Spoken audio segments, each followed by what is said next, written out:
네, 수고하셨습니다. 다음은 이광희 의원님 발언해 주시기 바랍니다.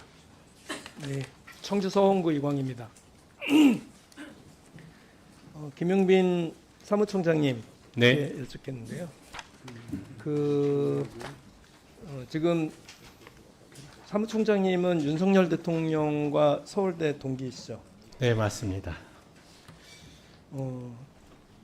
제가 생각하기에는 많은 제 주변에 있는 사람들이 전부 민주당이라서 그런지 몰라도 중앙선거관리위원회가 국힘은 무죄고 민주는 유죄라는 편파적으로 지금 뭔가를 결정하고 있다는 그런 얘기들도 많습니다. 하나씩 좀 볼까요? 제가 지난번에 업무 기관 보고 때 윤석열 대통령의 민생 토론회가 선거법에 문제가 있다고 했더니 위원장님은 문제가 없다고 답변하셨습니다. 지금도 그러십니까? 네, 지금도 그렇고 저 서면 질의에도 그렇게 밝혔습니다. 지금 1월 4일부터 3월 24일까지 총 24회 총선은 4월 10일이었는데요. 전국을 돌면서 지역구 여당 후보 공약을 추진 약속을 했고 이것은 대통령의 선거 개입이라고 생각하는 분들도 많습니다.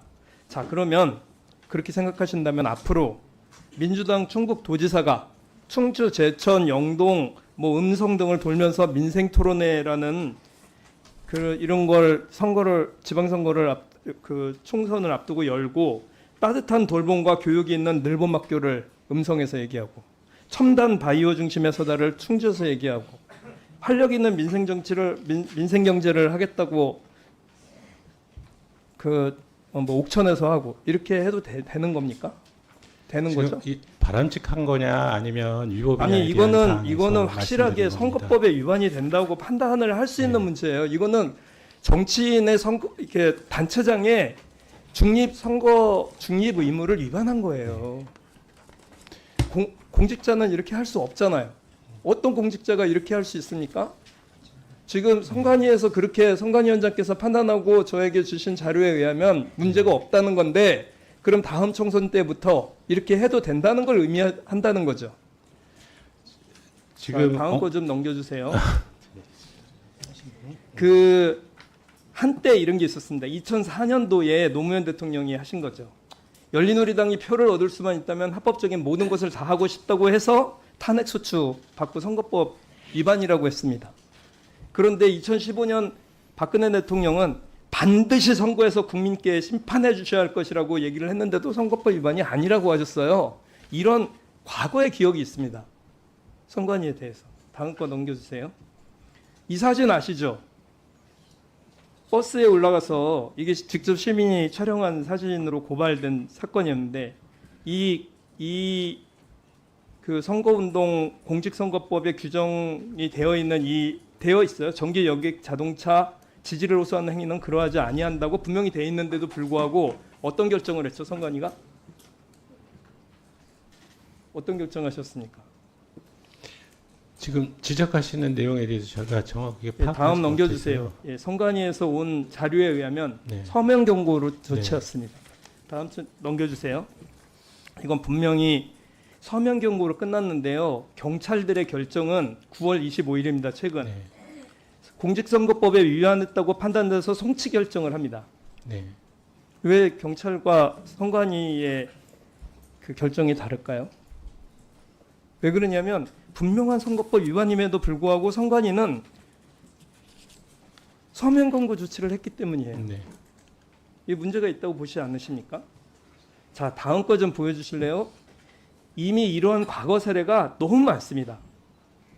2010년도 지하철 역사 내 명함 배포했다고 선거법 위반. 2016년도 국회의원 선거에서 송아무개가 예비후보가 벌금 90만 원 받고 2016년도에는 지하철 내 역사 사무실에서 명함을 돌렸다는 이유로 벌금 150만 원에 5년간 자격정지 판단을 받았는데 다 민주당입니다.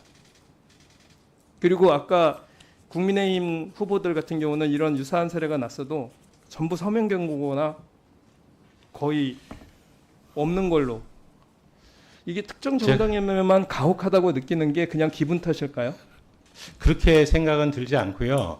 제가 보고받거나 작년에 본 내용에 의하면 거의 제가 이거 말고도 할 얘기가 정말 많은데요. 예.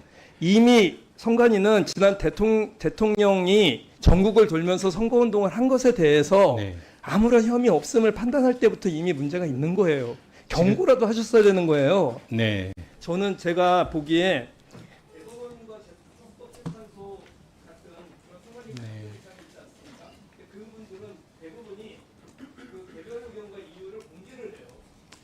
근데 선관위만 회의 사실을 회의록을 공개하지 않습니다. 네. 제가 보기에는 선관위의 밀실 행정 때문에 이런 일이 더 비일비재하게 일어나고 있는 것이 아닌가라는 생각이 들어요. 제가 처음에 이 질문을 시작할 때 사무총장께서 윤석열 대통령과 서울대 법대 동기 시절 이렇게 여쭤본 이유가 있는 거죠. 누가 사무총장이 되면 선관위가 우리에게 유리할지 저쪽에게 유리할지를 판단할 거란 말이죠. 근데 그것을 객관적이라고 증명을 하려면 객관적인 방법을 동원해야 합니다. 지금 선관위는 어떤 판단이 나오는 자, 정리해 주시기 바랍니다. 확인할 수 있는 방법이 없어요. 이에 대해서 이렇게 회의록을 공개하시겠습니까?